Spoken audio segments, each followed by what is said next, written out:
Good morning, Streakers. It is Friday, June 8th. Welcome to the Daily Streak. My name is Jake Craney. Steve is on the road. He will be back in action at some point next week, but I've got his locks as well as some other locks. Going to be reformatting the show a little bit. Just going to talk about what we like and don't like for the day in the streak, and then give you our locks, a little bit more brief and to the point. As always, follow us on Twitter, @StreakinJake and @StreakinSteve.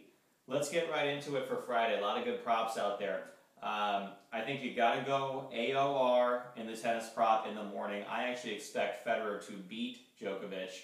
Djokovic has been playing like garbage for Djoko standards. Very, very lucky to escape against Tsonga. I think Federer beats him, so the tricky wording with the prop is kind of out the window for me. I'm going any other result. Poland in Poland should beat Greece.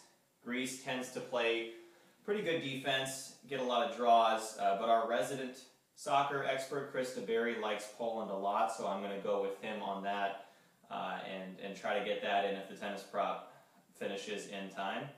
Unfortunately, I think Stanford will beat my Seminoles in the first game in Tallahassee. They have a number 8 draft pick pitching for them, absolute shutdown pitcher. And you know, there's a reason that Stanford is -160 in Tallahassee. I think they probably take the first game, although I will not pick it because of the fanhood. Couple of baseball props. I like the Orioles and the Red Sox at home. I like the Rays on the road. I don't like either of the night baseball props. I think a lot of people will pick the Dodgers, but Seattle's actually been hitting pretty well, and the Dodgers don't have their best pitcher, so I would avoid that. If you happen to be on an L1 when those night props roll around, I would take the Giants over the Rangers, but I would not put a big streak on that. And I think you absolutely have to take any other result in the USA soccer prop tomorrow. Here's my stat of the day for that. USA just played to a very ugly draw with Canada, not able to even muster a single goal.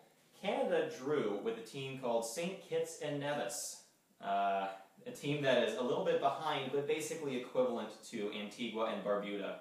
So there is no reason to believe that we will beat them by 4 goals. Antigua hasn't played since November, but in 2011 they played 6 games. They went 5-1, and they scored 26 goals in those 6 games. Now, none of those teams were at the level that U.S. is by any stretch of the imagination, but it's not like this is some doormat team that we're going to roll over 8-0. I don't think we score enough. I don't like the way we look. I think any other result is an easy pick. Now, let's get to the locks of the day for Friday. Chris DeBerry, resident soccer expert, is locking in Russia to beat the Czech Republic tomorrow. Really likes that pick.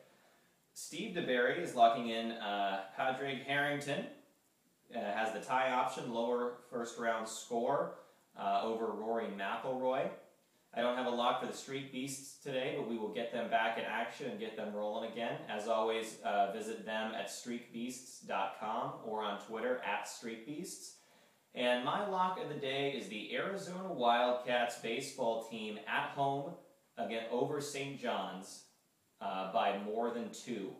The only line I saw in the game was -2.5 for Arizona, and they were still favored -155. This is a team that is knocking in runs like they're playing T-ball. They're scoring 14, 15, 16 runs a game right now. And St. John's, while the win over North Carolina, the 2 wins over North Carolina were pretty impressive, they will not have anything to match the firepower of the Wildcats in Tucson. So that is my lock for Friday, and we will be back in action Monday morning, hopefully with a sizable streak. Have a good weekend, Streakers.